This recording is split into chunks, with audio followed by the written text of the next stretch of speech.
Andrianarivo ny voatery nandaony tany any atsimony Madagasikara mibaribary ny fanitsakitsana zololombelona hoy ny Amnesty International. Asa fanaovana gazety atsara ny fitratrevatrevana sy ny erisetrambavo hoy ny mpanao gazety. Fanaovana fanadihadiana parlementaire miankina amin'ny maro anisa sy ny mpanatanteraka hoy ny député Rabemirina. Manatitra amin'ny araba tombo kilasy tongovavy tonga sondrainao ato anatin'izao fotoana ny fampahalalam-baovao izao manasa mampanajana sy ampitiavana ny tenako tsy saraka aminay hatramin'ny farany. Vaovao ny raharam-pirenena avy hatrany inona no andraikitry ny fanjakana amin'ny fiarovana ny mari-pamantarana nasionaly toy ny matricule. Azo atao ve ny mampiasa matrikila malagasy amin'ny fomba tsy ara-dalàna amin'ny sehatra toy izao? Inona no fiantraikany amin'ny filaminana maneran-tany sy ny endriky Madagasikara amin'ny sehatra diplomatika? Fanontaniana napetraky ny ministry ny fiarovana teo aloha Ramakavelo Désiré androany ireo manoloana ny raraboina Trisette lasany Iran. Loza mitata amin'ny fandriampahalemana eran-tany izao ataony Madagasikara izao hoy ny fanazavana amin'ny fandraisam-peo ny Germaine Meizanary. Tsy raharaha politika anatin'ny fotsiny ity raharaha manahirana indrindra amin'ny sehatry ny fiarovana iraisam-pirenena ny raharaha boina 777 nahazo ny mari-pamantarana malagasy. Raha fiaramanidina mitondra matrikila sy endriky ny fanjakana no ampiasaina amin'ny tanjona tsy mazava dia fikasehana mivantana ny fandriam-pahalemana izany. Lasa ahina ho fitaovana manohitoina ny filaminam-bahoaka maneran-tany isika hoy ny ministry ny fiarovana teo aloha Ramakavelo Désiré. Azo heveriny fa manokatra varavarana amin'ny fanodikodinana andraikitra ara-diplomatika ny fandefasana entina mampididoza toy ny olona na fitaovam-piadiana ary koa fanankorontanana ara-piarovana amin'ny faritra lalovan'ny sidina sy maneran-tany ny zavamisy hoy ihany ny fanazavana. Ny mety anahirana amin'ny tiraraha ity hoy ihany ny fanamafisana dia ho raisin'ireo firenena hafa ho mpamatsy fitaovana ny fiaramanidina malagasy ary ho very tanteraka ny fampitokisana eo amin'ny sehatra ny fandriam-pahalemana maneran-tany. Fametrahana any Madagasikara ho fahavalony Amerikanina ity raharaha ity hoy hatrany ny jeneraly Ramakavelo Désiré nanamafy. Anisan'ny fahavalony Amerikanina ny Iran dia ireo reny nanaovany azy tanatin'ny 20 andro nanapiteny ny centre nucléaire ny Iran. Tsika nefa mifandray aminy ary indrindraindrindra ohatrany hoe manome fitaovana azy antsokosoko amin'ny alalantsika zany hoe tsika zany zao mametraka ny tenantsika ihany keo toy ny fahavalony ny Amerikanina. Mbola fisaretsaina ane zany rehefa zao ny Amerikanina ny filoham-pirenena Amerikanina dia efa mampiorooro ny filoham-pirenena Rosiana pasitsika neritretra dia aizy zany atao hoe Russie ary aizy zany Madagasikara zany eo anatrehan'ny Amerika. Zany fotsiny anisan'ny tena malasatsaina mihitsy. Izy tsy vitany fotsiny hoe asorana ny ministra dia vita milamitra zavatra fa tena mity fanontaniana lalitra mihitsy. Inona ny tokony atao? Marina fa ilaina ny fanosorana tompona andraikitra hoe nanao zavatra tsy mety. Fa tena hoe any amin'ilay fitantanana mihitsy ny tokony heritreritra mihitsy ahoana marina ny atao. Raha ny lalàna maneran-tany momba ny fitantanana sy ny fanaraha-maso fiaramanidina no araina dia tsy tokony ahazo na anana nomero matrikila ny fanjakana hafa raha tsy nahazo fankatoavana mazava sy misy tanjona ara-dalàna. Raha tsy izany dia manohitoina mivantana ny rafitra fiarovana maneran-tany izany hoy hatrany ny fanazavana. Eo amin'ireo le ataontsika hoe ndroplanina na ny aéronef efa manana ny fomba fahafantarana azy matriculation. Ny tsika malagasy no afantarana antsika dia le 5 Romeo io raha vao mitondrana io dia hoe aéronef gasy zany iny. Reto le fiaramanidina ho an'ny iranianina mitondra ny famantarana ny aéronef gasy 5 Romeo dia tena lasa fisainany ianao hoe tonga atraiza le risoriso avo lenta eto Madagasikara. Tena mampieritreritra mihitsy le izy. Tena hoe amin'ny mahamalagasy mihitsy tenenako amin'izany. Za tsy manisy an'iza na iza fa amin'ny mahamalagasy. Ahoana ny fijeriny firenena marobe eran-tany any Madagasikara hoe mba tsy tenenako hoe mivarotra ny endrika famantarana ny fireneny amin'ny alalan'ny tambazotra amina firenena hafa koa mivarotra nge zany zavatra tsy fanao nge zany zavatra tiana hoe manao zavatra tsy fanao eto ambonin'ny tanitsika malagasy fahitako azy njototoany tena tafiditra ao anatin'ny lafina fiarovana nge zany tena tafiditra ao anatin'ny lafiny fiarovana zany zavatra ka zany mahatonga ny malasa ny eritreritra hoe hoaiza marina tsy tika malagasy ty fa nanany Madagasikara ny numéro matricule 5R araky ny fitsipika iraisam-pirenena napetraky ny organisation de l'aviation civile internationale na ny OACI ho ihany ny fanazavany itsankilana nefa tsetsatsetsatsyatra ny loko volomboasary amin'ny la fiaramanidina dia mampitovy endrika amin'ny fanjakana malagasy izay to mampitombo ny asarotry ny raharaha mampametra-panontaniana hoe entina ho aizy ity firenetsika ity ho iatrany generaly Ramakavelo Désiré. Mifandraiky amin'izay vaovao izay na varavarana misokatra na sakana amin'ny sina fanadihadiana parlementaire amina trangan-javatra iray ilana famarinana eto amin'ny firenena ny maro anisa ho nisy olombavambahoaka sady efa kestora teo aloha Rabenirina miankina amin'ireo maro anisa sy ny mpanatanteraka araka izany no atongavana amin'ny fanadihadiana parlementaire mety andeha ihany koa anefa ireo karazana kadra politika rehetra raha misy zavatra tiana afenina ao anatina raha iray ka andavana ny fanangana ny komisiona manokana isahana izany hoy ny fanamafisana fanadihadiana eo amin'ny sariny Taiziny aina. Mandeha ny resaka ny amina fisina anto tokony anaovana enquête parlementaire na fanadihadiana parlementaire momba ny raraboina 777 mitondra ny laharam-pamantarana malagasy 5R lasany Iran. Misy ny fitsipika anatiny mifeny antenimiram-pirenena afana manao izany ho nisy olombavambahoaka Rabenirina mamy ka miankina amin'ny maro anisa sy ny mpanatanteraka no mahatongavana amin'izany na tsy. Mety isy ny kajy politika raha misy tranga tiana fenina ao anatin'ny raharaha tahaka izao ka andavana ny fanatanteran'izany. Na izany varavarana misokatra na sakana ny maro anisa sy ny fahefanam-panatanteraka izora ny fanadihadiana ataon'ireo komisiona isan'izany raha tafatsangana ara-dalàna. Tsy tokony andahy izany kosa nefa izy ireo raha tena mikatsaka ny famarinana amina raharaha iray. Lojika be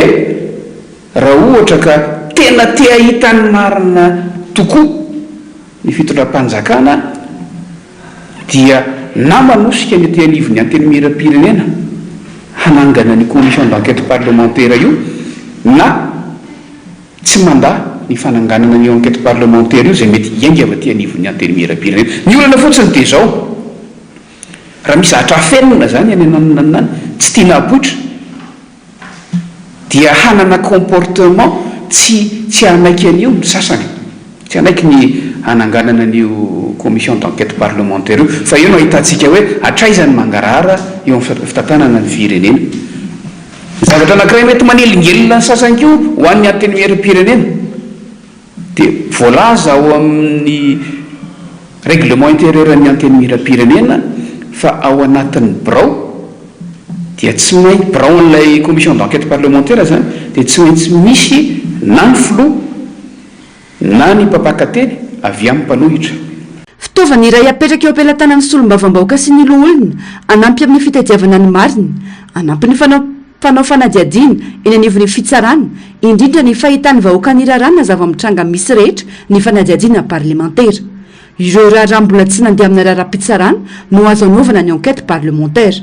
Manamafy ny mahasamihafa ny fanadihadiana parlementaire sy ny fanadihadiana rahapitsarana zany. Ny olana mantsy amin'izao fotoana izao dia ilay manavaka ny atao hoe enquête parlementaire sy ny enquête judiciaire angambany. Dia ireo tsy afaka mifanindry ireo. Ny tranga azo anaovana enquête parlementaire dia izay tranga tsy mbola misy poursuite judiciaire. Zay aloha tsara marina. Zany hoe raha ataoko mivadi-drafitra ilay filaza azy a dia ny tranga efa anaovana enquête na poursuite judiciaire tsy azo anaovana enquête parlementaire intsony. Fa ny tombony azo kosa amin'ny fanaovana enquête parlementaire dia ny fananana fomba fijery manadiady hafa zany aty ivelany izay azo raisina ho fanampiana izay mety anadiady indray rehefa avy ao rehefa tonga eny anivon'ny fitsarana le raharaha dia afaka manampy ny mpanadiady eny anivon'ny fitsarana zany ny tatitra ataony enquête parlementaire mpanao ny enquête parlementaire kanefa koa tsy voatery hoe raha andalo fitsarana akory io nanaovana enquête parlementaire. Samy afaka manao fanadiadiana na ny antenimieram-pirenena na ny antenimieran-doolona ary samy manana ny fomba fanatanterahany sy ny fananganana ny komision ny isana ny fanadiadiana ireo parlemanta. Mila solombavambahoaka valo eo no afaka manao tolo-kevitra manana endrika vahaolana izay mamaritra mazava ny antony anatanterahana ny fanadiadiana parlementaire eo anivony antenimieram-pirenena hoy ny fanamafisany. Tsy maintsy tokony voasolo tena ao anatin'ny komisiona misana ny fanadiadiana avokoa anefa ny hery politika rehetra izay tsy tokony oatra ny 12 ireo mpikambanao raha tafatsangana izany. Manana imbolana izy ireo hiasa malalaka sy hanao tatitry ny fanadiadiana eo anivony antenimieram-pirenena. Mijanona eo amin'izay vaovao izay tsy ny filazan'ny filohan'ny antenimieran-doolona anakanaka tsy afahan'ny solombavam-bahoaka anao ny fanadiadiana parlementaire ho ny solombavam-bahoaka voangy rary manarivo androany. Adidin'ireo solombavam-bahoaka ary voafaritry ny lalam-panorenana izay nivoaka ny taona 12 zany hoy ny fanamafisany. Miantso ireo solombavam-bahoaka noho izany ny tenany mba hijoroka amoaka ny marina amin'ny vahoaka malagasy. Germaine Mezanary mbola avatsary mitatitra ny antsipirim-baovao. Olona nametrahany vahoaka fitokisana ny parlemanta noho izany tsy manana zo ijery fotsiny ny olana mitranga sy ny loza mitatao amin'ny malagasy sy ny firenena hoy ny solombavam-bahoaka voangy rary manarivo. Tsy fotoana anginana izao fa manana andraikitra feno ny solombavam-bahoaka anao fanadiadiana parlementaire rehefa tsy anao ny olona ady tsy andraikitra eto amin'ny firenena izany hoy ny fanazavana. Tsy azo ekena intsony ny zava-misy eto amin'ny firenena ka farafaratsiny tokony ampanantsoina ifanatrika amin'ireo solombavam-bahoaka ireo tompony andraikitra rehetra voakasika ho hatrany ny faneho-kevitra. Raha ny prime ministre, raha ny filohan'ny republika izay tompony andraikitra voalohany eto amin'ny firenena milaza tsy mahalala ny fisin'ireny zavatra ireny fa zany hoe zay tompony andraikitra ve zany dia manao zay tiany atao eto amin'ny firenena nefa tena hoe ain-dehibe ny firenena ny zavatra toy ireny dia mahagaga ihany ka eto zany manao antsoavo manainga antsika solombavam-bahoaka rehetra hoe aoka tsika hijoro ho an'ny tompontsoa-pirenena ho an'ny vahoaka ny fidy atsika aoka tsika hijoro ampivoaka ny marina eto amin'ity firenentsika ity mba hisiany mangarahara sy ny fitantanana madio dia aoka tsika hijoro miangavy atsika hoe ndao tsika anao enquête parlementaire. Tsy takona afenina intsony ny tsy fahaiza mitantana ireo mpitondra eo amin'ny raharaham-panjakana. Ny filazana ho tsy malala ity raharaha-boina ity dia midika fa fanjakana baranainy sy tsy mahafeny andraikitra no misy eto Madagasikara. Tsy fahaizana mitantana mihitsy eto amin'ny firenena ary misy koa ny fitsabatsabahana amin'ny andraikitry ny hafa tsy misy ny fisarahana eo amin'ny mpanatanteraka sy ny mpanao lalàna eo ary ny fitsarana lasa fangaro voraka daholo le fitantanana eto amin'ny firenena noho izany dia tonga amin'ny toe-javatra ohatran'izao tokony hijoro zao anao enquête milamina tsara ny ao amin'ny tokony ny amin'ny fitsarana zany amoaka zay tena marina fa tsy tsabatsabahany any amin'ny exécutif na izy tsindry avany dia arakarak'izay tsindry foana venao mohana didy fa zany hoe tsy mahaleo tena le fitsarana zany. Tsara ny mampaltsia fa ny andininy fahavalopolo ao amin'ny lalam-pandrenana dia milaza fa manana zo anao fanadiadiana manokana amin'ny alalan'ny voamera manokana raha misy raha lehibe mitranga eto amin'ny firenena ny antenimieram-pirenena sy ny antenimieran-doolona andrasana ny toyny.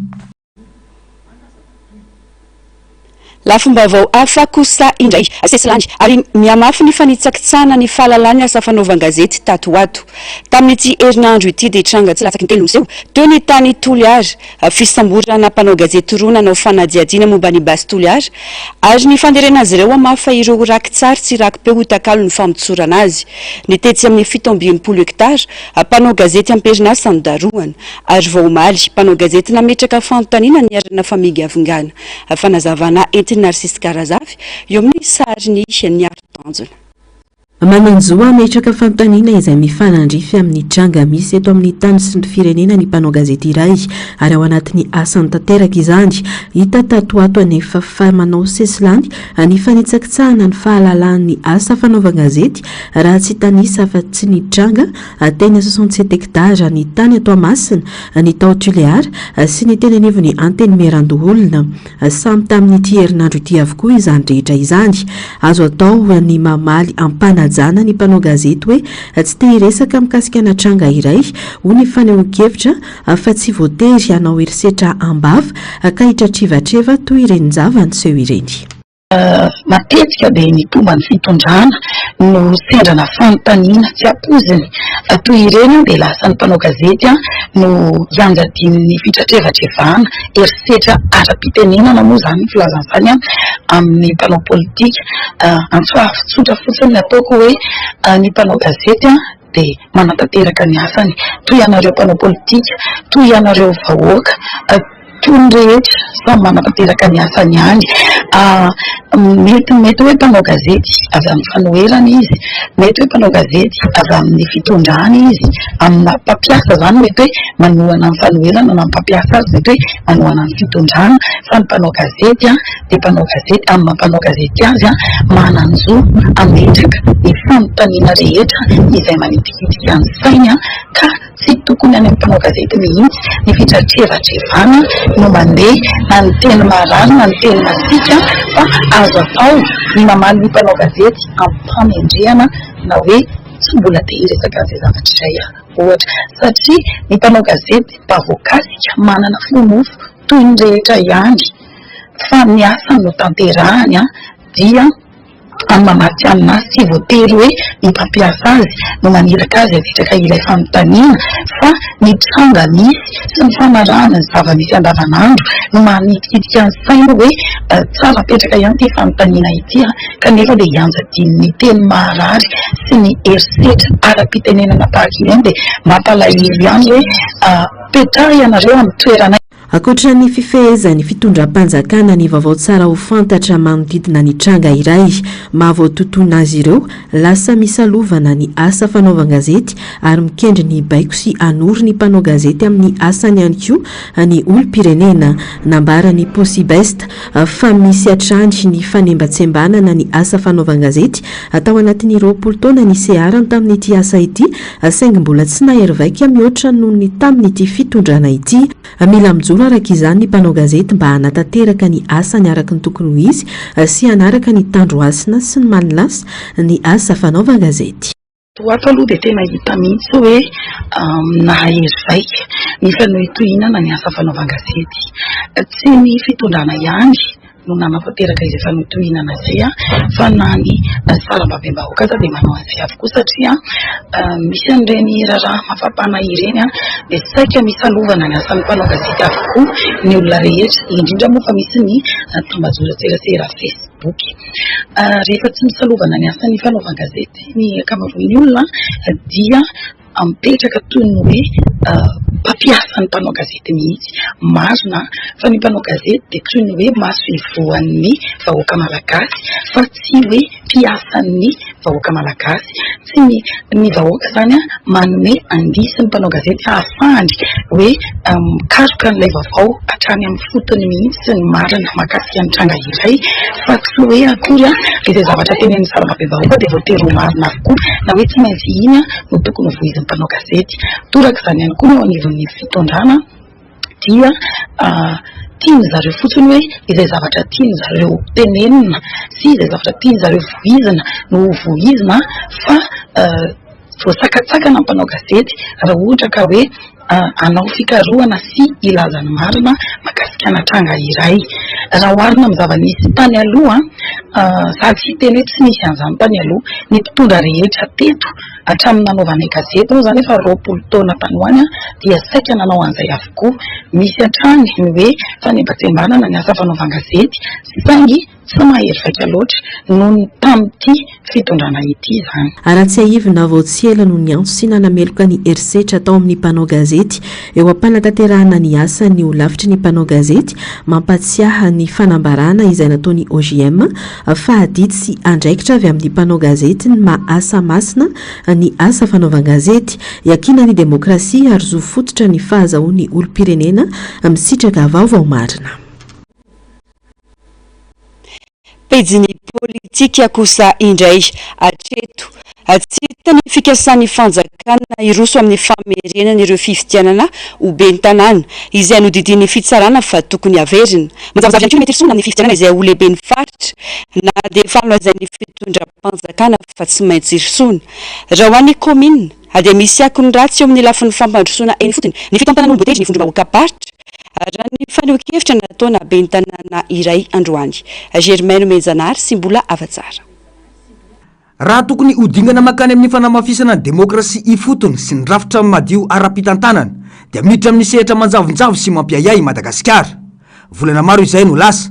mbola resa be hatramin'izao ny fifidianana ben'ny tanàna vao hitsakitsaka sy no hitsaina ny didim-pitsarana hatramin'ny androany. Mbola tsy tanteraka manko ny famerenana ireo fifidianana tokony naverina araka ny didina avoaka ny fitsarana. Mipetraka ny fanontaniana raha misy tanjona politika miafina ao anatin'izao fanemorana izao. Fa na inona antony dia misy akony goavana eny anivon'ny commune ny fitantanana olona tsy voafidim-bahoaka ary goavana izany eo amin'ny sehatra ny fampandrosoana eny ifotony. Ny fitantanana commune dia tena miankina amin'ny safidim-bahoaka le izy. Zay ny tena tokony ho izy hoe misy ny fifidianana dia izay lany no mitantana le commune zany hoe afy any amin'ny vahoaka no iangany ny fahefana. Ao anatin'ny resaka fitantanana ny olom-boatendry raha ohatra zany ka hoe PDS izy dia mitovy ny fahefana samy mpanatanteraka izay zavatra tinapaka ny eo anivon'ny mpanolotsaina satria fitantanana tanàna dia ny mpanolotsaina no manapaka izay zavatra ho tanterahan'ny mpanatanteraka fa eo amin'le fanatanterahana izay asa izay eo zany no hoe crédible ve sa tsy crédible ilay olona izay notendrena hitantana an'le tanàna satria ny olom-boafidy mantsy dia nandeha teny anivon'ny vahoaka ny fampiresaka tamin'ny vahoaka nandresy lahatra amin'ny vahoaka amin'ny izay zavatra eritreretiny ho fampandrosoana sy ny asa tanterahana mandritra ny fotoam-piasany. Saingy ny olom-boatendry tsy nisy an'izay fifampiarana tamin'ny vahoaka izay fa napetraka. Dia efa misy ny zavatra mahasamihafa an'izay eo anatin'ny fitantanana an'le tanàna satria ny olom-boafidy matetika dia mifamatotra foana amin'ny vahoaka ny amin'izay zavatra ny fampiarahana sy ny fampiresahana fa ny olom-boatendry matetika ohatran'ny ao anatin'ny gouvernemanta manao izay zavatra tiany ny fitondram-panjakana na tiany olona izay nanindra anazy atao. Ny 7 Marsa 2024 teo dia nilaza ampahibe maso antaratasy ny fanjakana fa iroso amin'ny fifidianana izay ho lehiben'ny faritra. Nandritra ny fitetezam-patra nataon'ny mpitondra Herinandro Vitsilasa izay izany hoe ny volana Jolay teo anefa dia nilaza fa isy ny fanendrena gouvernoura amin'ireo faritra tsy mbola misy izany. Mampametra-panontaniana ny zava-misy manoloana ny ambara sy ny fanapahan-kevitra raisiny. Raha tsy aivina mantsy dia mpifidy vaventy no mifidy olona eto amintsika izay lazaina fa tapitra ny volana Desambra izao ny fotoam-piasany. Ankilan'ireo anefa voalaza ny lalàna fa 90 andro izany hoe 3 volana mialohan'ny datin'ny fifidianana no farafahatarany ny fiantsoana mpifidy.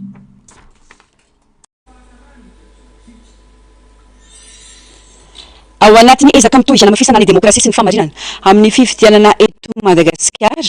niona tamin'ny voamiera maloha tena misana ny fifidianana na ny CSI ny komity mitandro ny fahitsiana na ny CSI androany nisy ny tolo-kevitra anarosin'izy ireo anavaozana sy anamafisana ny rafi-pifidianana amin'ny famodirana ny ady amin'ny kolikoly fanampanazavana.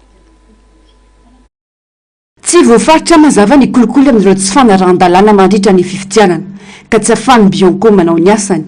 Misy ireo tranga tokony ambara fa kolikoly afahana manasazy ireo tompon'antoka sy tompon'andraikitra ho ny CSI na ny komity mitandro ny fahitsiana. Matetipitranga amin'izany osoka raha-pifidianana sy ny fifidianana ny vaton'ny mpifidy. Ao zao ny fampiasana fitaovam-panjakana reny zao fandikan-dalàna ny lalam-pifidianana reny kanefa reny tsy azony Bianco ataony manao famotorana azy fa rehefa vazaina zany le izy fa misy le hoe infraction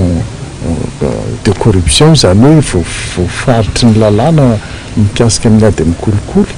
dia azo ny Bianco ataony manao famotorana azy. Ny tena matetika mpitranga moa tamin'ny amin'ny fifidianana dia le fifidianana vato hoe tia vola de vidio a de iny zany ny tena matetika hoe ataontsika corruption ry ny tena matetika mpitranga ary iny ny tena nitarika anay zany nanao an'ilay hoe aleo a tena olazaina fa kolokolo io tranga io a mba ahafahana manasasy azy mafimafy kokoa sy ahafahana manenjika azy a enjakenjana kokoa. Lisy koa gaovana teto ihany koa ny tsy fampiarana araka ny tokony ho izy ny sazy ho an'ireo mandika lalàna amin'ny tsy fanaovana tatitra ny vola ampiasaina mandritra ny fampilezan-kevitra na dia efa voafaritra mazava anaty lalàna azy zany. Izay tsy manaraka iny nefa dia tsy misy sazy miatra aminy dia izay zavatra izay zany le mbola lesoka be a tsy maintsy arenina satria rehefa ny lalàna ray tsy asianao sazy a dia sahala tsy hita izay fomba ampiarana azy na lalàna ray misy sazy a kanefa tsy ampiarina dia sahala tsy misy any zany lay sazy ary izay koa le natonga anay miteny hoe tokony amafisina ny ady amin'ny tsy maty manota fa zay rehetra voakasika ka tsy manatanteraka ohatra zany izay le hoe fanambarana ny vola ampiasana na fanaovana tatitra orinan'ny fifidianana dia tokony sazy tena miatra aminy mihitsy a fa le tsy fisiana sazy zany a lay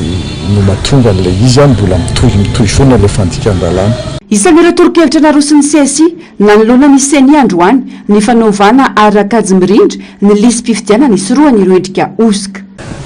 Biométrisation liste électorale zany hoe mba atao arakajy mirindra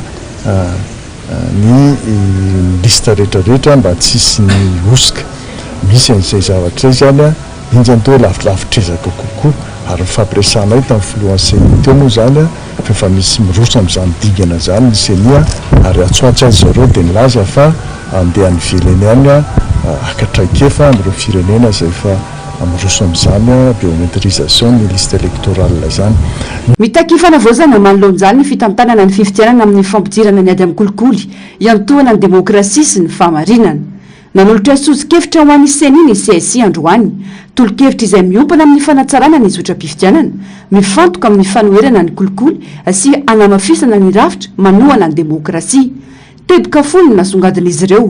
Isan'izany ny fanamorana sy fanamafisana ny rafitra ara-dalàna momba ny fifidianana, fanamafisana ny faleovantena ny CENI, ny fangararana ny lisy mpifidianana, fampitomboana ny fandraisana anjara ny olom-pirenena. Tafiditra ao anatiny ihany koa ny fametrahana rafitra miady amin'ny kolikoly, ny fanamafisana ny fanenjena ny fandikan-dalàna.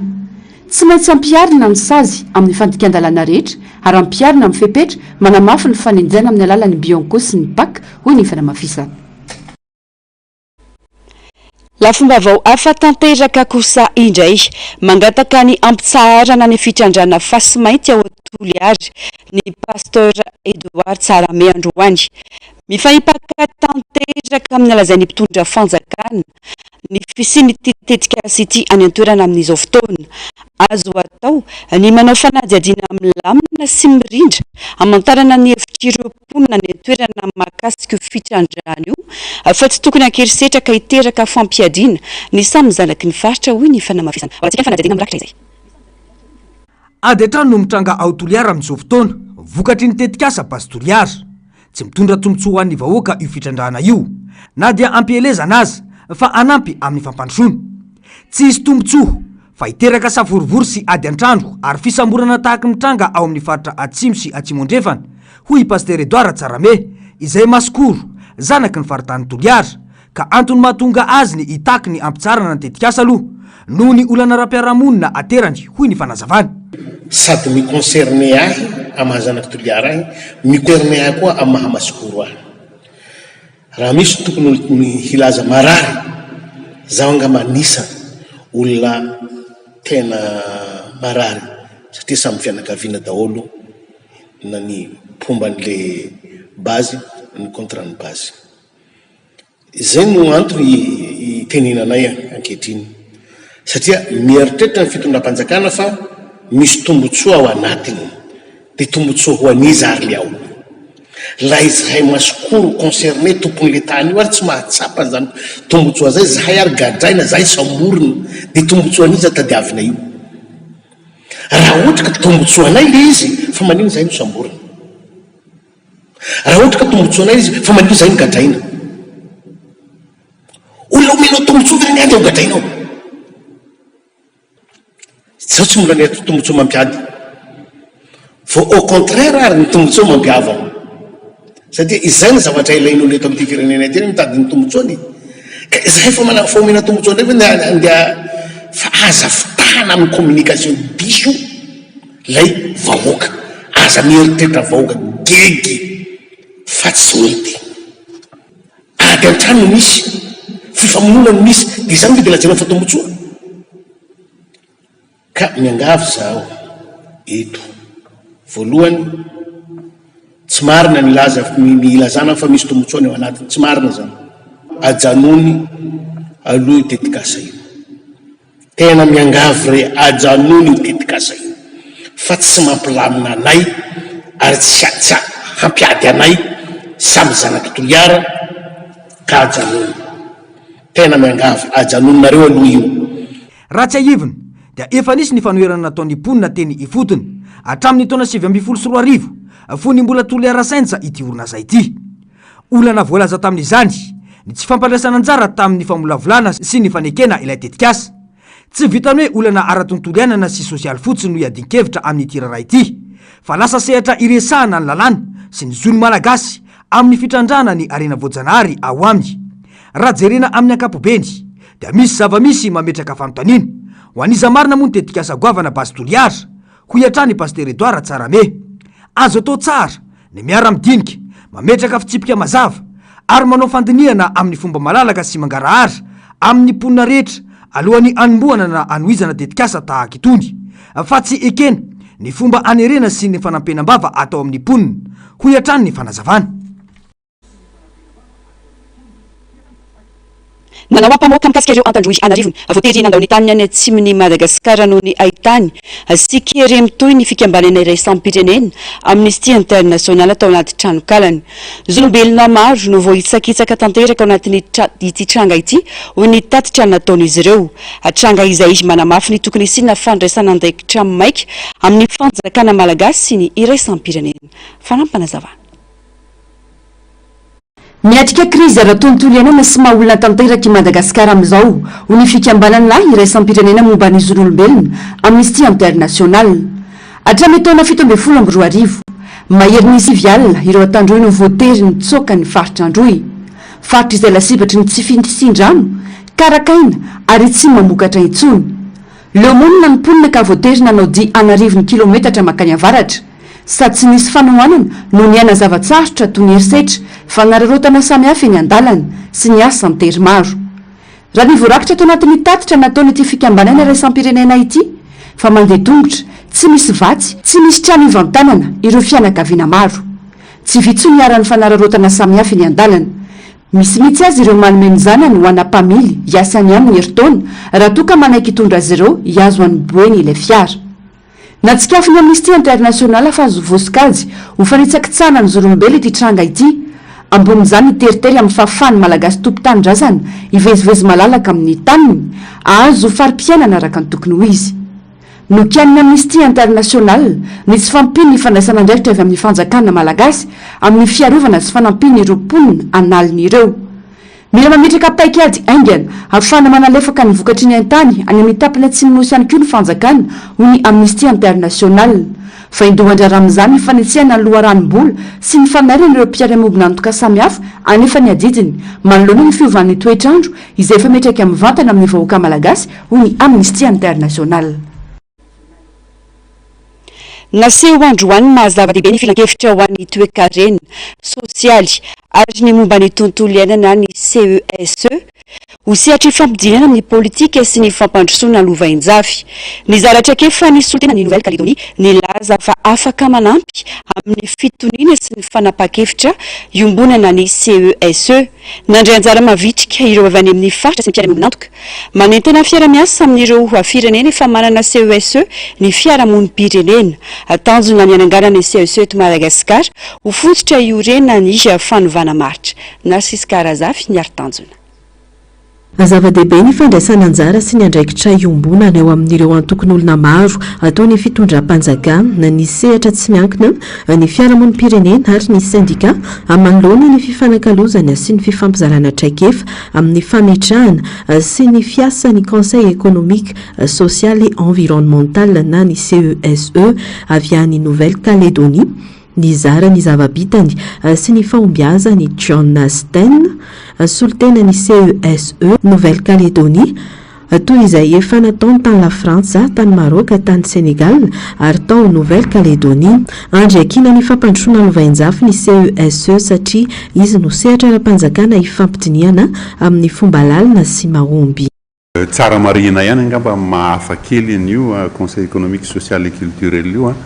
satria raha miohatra amin'le chambre anankiroa zany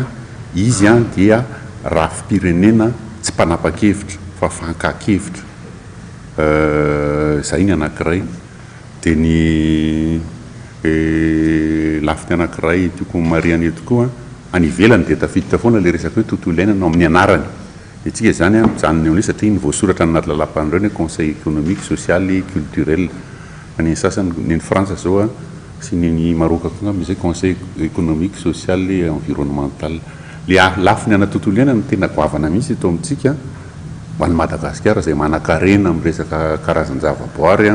ny ressources naturelles be da be teo amintsika i raha marara ny fiovan'ny toetrandra ny vulnérabilité atsika zay dia mitateraka fa ny tontolo iainana ny tena fototry ny fampandrosoana eto Madagasikara dia tsara tokony ho apetraka zay kanefa zay voasoratra anaty constitution tsy afaka atsika ova fa tao anatin'le proposition de loi any moa zany dia nampidirina foana zay lafiny fahefatra zay dia ny tontolo iainana. Efatra amin'ny taona 14 no nisy ny ezaka anaovana dinika mikasika ny fametrahana ny CESE teto Madagasikara saingy tsy mbola nahitam-bokatra izany manome fanazavana sy taridalana amin'ny politika tokony ampiarina ny fampiroboroboana ny fifampiresahana ara-sosialy sy ny fanampiana amin'ny fanombanana ny fahombiazana politika ampiarina ary ny fandrefesana ny fiainan'ny firenena amin'ny alalan'ny CESE isamparitra no andraikitra iantsoroan'ny CESE amin'ny masehatra manokana azy dia afaka manampibetsaka amin'ny fitoniana ara-politika ny fitantanana ny mangarara sy ny fanajana ny zoma olona. Rehefa misy volavolan-kevitra fanapa-kevitra na lalàna sy ny sisa zany ohatran'ny eo amin'ny parlement ihany dia mandalo aminy amin'ny ankapobeny zany fa veriko ihany fa faka-kevitra io fa tsy fanapa-kevitra azo ny lavina zany azo ny ekena zay mety isosikifo be da be koa ny zavatra azo donia ao anatiny satria misy tematika anakefatra ngeza be eo araka ny voalaza teo ny économie, ny culturelle, ny sociale sy ny ara-tontolo iainana dia tsara marihana fa ny syndicat sy ny société civile sy ny secteur privé vao marika teo fa rehefa jerena le ao anatiny zany ao koa ny solotenan'ny vehivavy solotenan'ny tanora ny resaka culturel sy culturel zany hoe ny artiste koa zany tafiditra ao anatiny ihany koa ny ara-drazana. Manantena ireo vondrony fiarahamonim-pirenena fa itony fiara-miasa amin'ireo firenena sy ny sehatra efa manana traikefa amin'ny fananganana ny CESE tanjona ny anolorana fanalahidy eo amin'ny fanovana mendrika sy maharitra ary anome sehatra ho amin'ny vahoaka handray anjara amin'ny fanapahan-kevitra manandanja ho an'ny firenena. Efa miatra eto Madagasikara ny lalàna mifehy ny arenan'ny kibon-tany saingy mbola manjavozavo ny tombo azo avy amin'ny fitrandrana toy ny tamberibidy na ny redevance minière ka isan'ny antony tsy matafarina ny toe-karena malagasy natsangana androany araka izany ny plateforme de télédéclaration izay novolavolainy initiative pour la transparence des industries extractives na ny Haïti ametrahana ny mangarary amin'ny sihatry ny fitrandrana ny arenan'ny kibon-tany eto Madagasikara fanadiadina eo amin'ny sariny ny artanjona. efa miatreto Madagasikara amin'izao fotoana ny lalàna mifeny arena kibontangy na ny code minier raha tsy laza fa tsy ny andiny ny 424 tsipika 420 tsipika 420 izay manambara mazava fa ireo manana petrabola mihoatra ny 500 dia tompony orinasa ara-dalàna io andiny-dalàna io izay mamaly ny fepetra takin'ny fenitra ITI exigence 2.5 izay mitaky ny fanambarana pahibe maso avy amin'ny tompony orinasa mpitrandraka ambola maro anefa ireo fitrandrahana arena kibonitany antsokosoko sy tsy ara-dalàna eto Madagasikara natsangana androany araka izany ny plateforme de télédéclaration izay natokana anangonana sy anatsarana ny fanaraha-maso ny volana alohan'ireo orinasa na izany araketra na ny fandraisana anjara amin'ny ara-tontolo iainana ary amin'ireo andraikitra ara-tsosialy takina amin'ireo orinasa mpitrandraka arena kibonitany. Raha ny norme IITM moa zany dia voalaza ao amin'ny exigence 2.5 ny resaka ady amin'ny kolikoly dia ny fampahafantarana andreo mpisitraka maro andreo orinasa misehatra ao anatin'ny arena kibonitany dia araka nefa mipetraka ao anatin'ny fehezan-dalàna ny fianarana kibonitany ao amin'ny article 297 dia obligatoire na hoe zavatra tsy maintsy atao izay fampahafantarana ny tompony marina izay dia voalaza ihany koa amin'ny didy mpitondrana izay laharana 2024 14-1464 dia teny fa ireo natsoina hoe tompony marina na mpisitraka marina dia ireo manana petrabola 500 mihoatra dia nataony IITI zany dia mampafantatra an'izay hoe iza ny anarana feno le tompony dia ny toerana zay nationalité hoe toerana le viny ary le action ananany hoe afiripolson izy ny actionnaire dia zay zany karazana ady amin'ny kolikoly zay fisorohana avy hatrany andreo resaka hoe kolikoly zay mety ataony olona zay tsy marina. Araka ny tatitra miariary ny abetsaky ny arena kibonitany voatrandraka toy ny volamena, ny grafita, ny kobalta, ny nikel ary efa misy ny vola miditra amin'ny kitapom-bola mpanjakana vokatry ny tamberbidy na ny redevance minière tsy hita mazava nefa ny fiatraikan'izany ara-toekarena fa vao mainka aza mitotongana ny arkarena faobe eto Madagasikara tamin'ny taona 2024 dia 4.2 isanjato ny arkarena faobe na ny PIB dia avy amin'ny fitrandrahana arena kibonitany tokony zaraina amin'ny fomba mahitsy azon'ny rehetra tombony na ny fanjakana na ny komuna isian'ny fitrandrahana ary ho an'ny fandaharan'asa momba ny tontolo iainana ny tamberimbidy raha ny zava-misy tsy mitovy ny fitsinjarana ary matetika no tsy miatra ary tsy misy fiatraikany miabo amin'ny fiainam-bahoaka eny fotony ireo tombony azo amin'ny fitrandrahana ireo. Dingana vaovao no nresotsika androany satria ny rapport IITM zany dia rapport mijery ny antsoina hoe chaîne de valeur ny industrie extractive. Chaîne de valeur tiana resahana dia manomboka amin'ny resaka lalàna fiainarena kibonitany eo koa nafantarana andreo hoe iza no mitrandraka ny substancine dia firy ny ataoko hoe quantité voatrandraka ohatrinona ny vola azo amin'ny fanondranana ny kibonitany reny ary ohatrina ahoana fitsinjarana ny vola azo ary hoe inona ny fiatraikana amin'ny atao hoe économie zany. Izay ny zavatra hita ao anatin'ny rapport IITI dia ny plateforme de télédéclaration moa zany natao hoe mba hanatsarana ny fanangonana nireny données mikasika ny ohatrany hoe volana aloha an'ireo orinasa mpitrandraka mikasika ihany koa an'ireo hoe dépense na hoe ireo volana aloha misehatra ny environnement ohatra environnemental dépense obligatoire resaka environnemental ary koa ireo dépense sociale. Raha ny antotanisa dia manodidina ny 7.3 miliara ariary mahery na 7 $50 ny volana ampidiriny fitrandrahana arena kibon-tany atao anatin'ny kitapom-bola mpanjakana tamin'ny taona 2020 manana arena kibon-tany miavaka i Madagasikara ary tena mampidi-bola tokoa amin'ity sehatra ity saingy tsy ho afaka anatin'ny fahantrana raha mbola tsy mangarahara ny fitantanana ny fitrandrahana ary indrindra ny fanondranana ireo arena kibon-tany ireo. Pejiny sosialy sy notontosaina androany ny fankasitrahana ireo mpianatra mendrika tamin'ny fanadinana CPE ho an'ny komina Alasora nanamafy ny ben'ny tanàna nandritra izany fa iankinana ny fampandrosoana eto amin'ny firenena ny fanabeazana natao ihany koa izany mba ampirisiana ny mpianatra mba hanana tanjona eo amin'ny fianarana izay natao. Tany an-toerana mitatitra ny vaovao Germaine Menjanatra sy mbola avatsara. Etsika tsy natao ho an'ireo mpianatra nahazo noty ambony fotsiny fa ho toy ny fanehoana amin'ny rehetra fa mendrika ny ajaina sy ankafizy ny fiarahamonina ny fiezahana sy ny fahaiza-manao. Araka ny nambaran'ny tompon'andraikitry ny fanabeazana ao an-toerana dia manampy amin'ny fananganana kolotsaina vaovao manome lanja ny fianarana izao fandraisana andraikitra izao fandraisana andraikitra ataon'ny komina izao ary mampirisika ireo mpianatra hafa hiezaka sy anana tanjona amin'ny fianarany.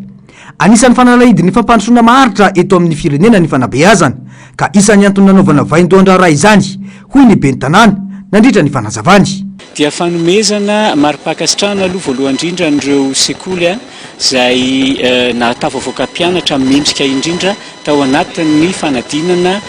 CPE sy ny BPC tamin'ny taona 3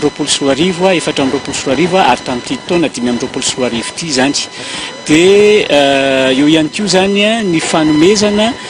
fa mari-pakasitrahana n'ireo mpianatra ireo sy fanomezana anazy ireo ihany koa zany mba ho famporisiana an'izy ireo sy ho famporisiana ihany koa ny mpianatra izay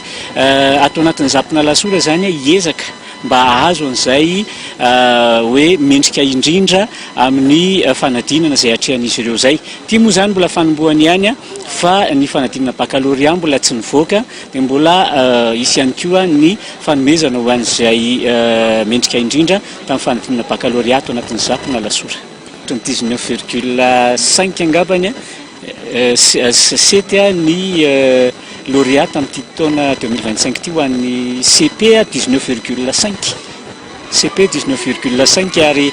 izahay eto amin'ny zapy Alasora angambany nahazo ny voalohany teto avaratra satria 7,4 isanjato ny afaka CP tato anatin'ny zapina Alasora izay anisan'ny tambony indrindra tao anatin'ny taona maro mbola tsisy tao anatin'ny 10 taona.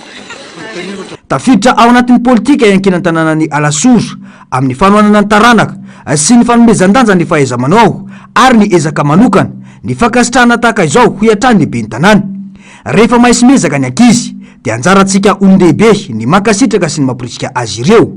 Mezaka manangana tontolo iray izay anjaka ny lanjan'ny fahaizana sy ny fahadiova-pieritrretana izahay ho iantrany ny ben'ny tanàna.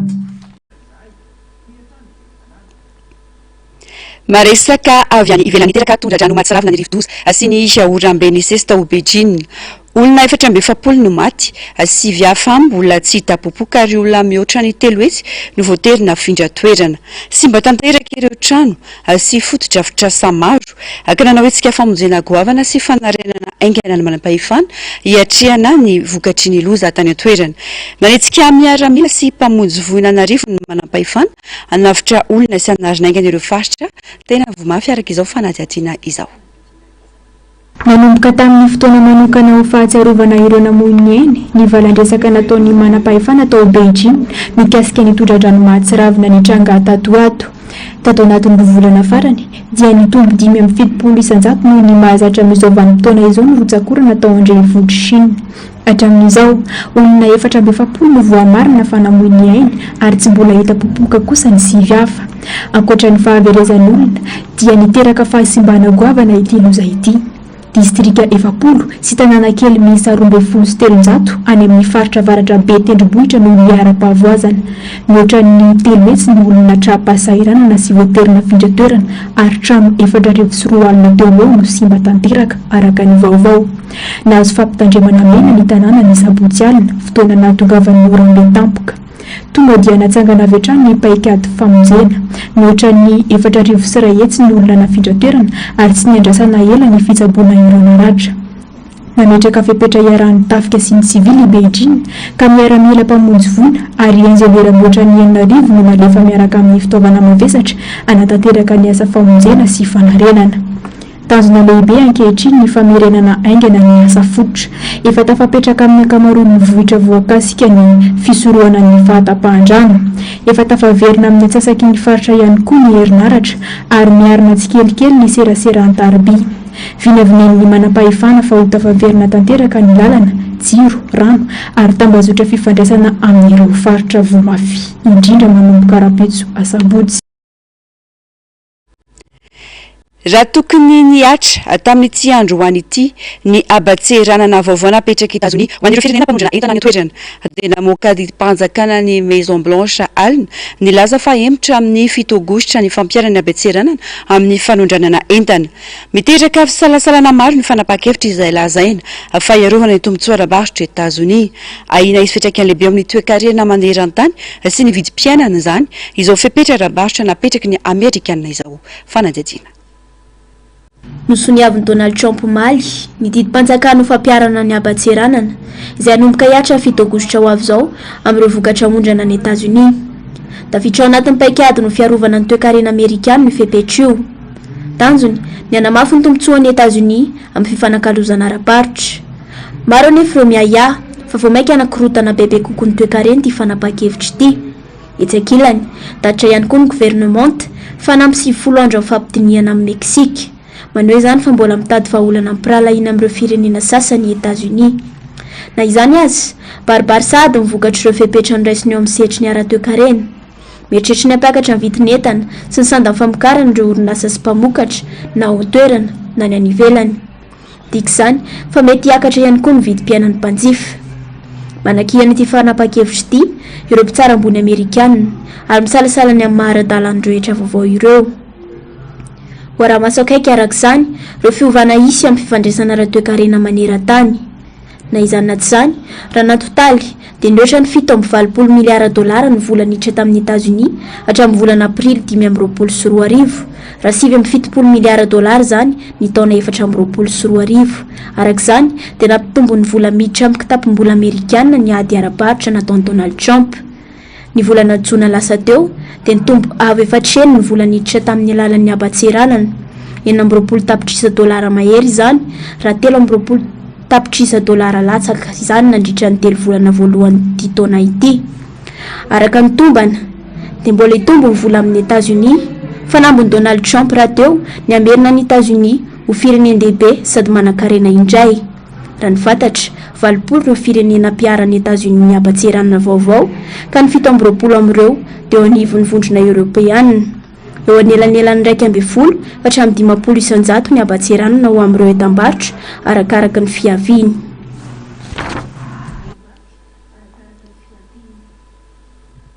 Omiakana ny Rosia no tana mangatsika indrindra eto atany. Dafakatra raiky amin'ny 3 tapitrisa ariary ny sandan'ny bakirary ny Michael Jackson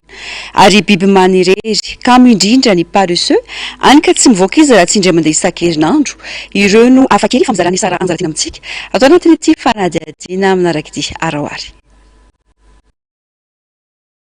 Biby faran'izay kamo ny paresseux araka ny anarany. Biby mampinono ny paresseux ary miadana dia miadana fiveziveziny amin'ny hazo. Izy raha teo miantona ka ao anatin'ny 2 minitra ohatra tsy mahavita 10 metatra akory izy. Ndray mandeha isan-kerinandro ihany ny midina avy eny ambony hazo ny paresseux mba hanariany malotony ka amin'izany dia very ndray ampatelo ny lanjany. Matory adiny 12 isan'andro ny paresseux. Biby mandrery ny paresseux ka indray mandeha isaky ny 2 taona ihany koa izy manao firaisana mba azahoany taranaka. Iray ihany koa anefa no aterany. Enim-bolana eo ny fitondran'ny paresseux vavoaka ary milanjo eo amin'ny 200 gramma ka hatramin'ny 50 sy 200 gramma eo ny zanany kely. Enim-bolana ihany miaraka amin'ireny ny zanaka paresseux fa na izany azy dia mitaritarika amin'ireny eny izy ka rehefa feno herintaona vao misaraka tanteraka izy mianaka. Bakirary nanaovany farany nandritra ny fampisehoana nataony tany Nice ny taona 7.709. Lavanto ny natao na ahafahana nandafy ilay bakirary tamin'ny vidiny io. Ny rahalahin'i Olivier Verne, teknisianina tamin'ny iso tao Nice io, no nahita ny bakirary Michael Jackson tavela rehefa nandrava sehatra izy ary dia nentiny izany. rariny raha ho lafo ny vidin'ity pakiraro sy ity satria rehefa nozahana dia pakiraro namboarina manokana ary voaravaka vato sarobidy ny manodidina azy. Tom Kins, Zibush, styliste manokana ny Michael Jackson no nanamboatra ilay pakiraro. Tanàna mamangatsika indrindra eto an-tany kanefa ahitana ponina ny tanànan'ny Oymyakon any Rosia. Misy ponina miisa 700 ao amin'ity toerana ity. Roa andro andalana miala ny Lakotsk, renivohitry ny Repoblikan'ny Sakha vao tonga ny Oymyakon ao afovoan'ny Siberia. Miratsy hetsika intsony ny olombelona rehefa mandeha 10 minitra satria dia miiba -71°C ny atsika iainan'ny olona ny atoerana. Tapitra mivaingana avokoa ny zavatra rehetra. Ny any mampafana ny trano dia ny hafanana iraisana vokatra avy amin'ny arina rehatra ka tarihana fantsonisa tokantrano. Raha isaika ny olona iray dia miandry adiny 4 eo satria mila manatsonika ny rano mandro meloa vao manafana ny trano. Mila atao haingana be ny fandroana satria mety hahafatampoka ny hafanana 60°C sasana lasa tafidina miiba -71°C. Toy izany koa rehefa mivoaka mila fitaina haingana mba tsy hivaingana eo am-pivoahana. Ny fampahalalam-baovao tomboky lahy sy tomboky vavy mankasitraka fenanao nanaraka izany hatramin'ny farany mametraka ny veloma mandrapitafy indray.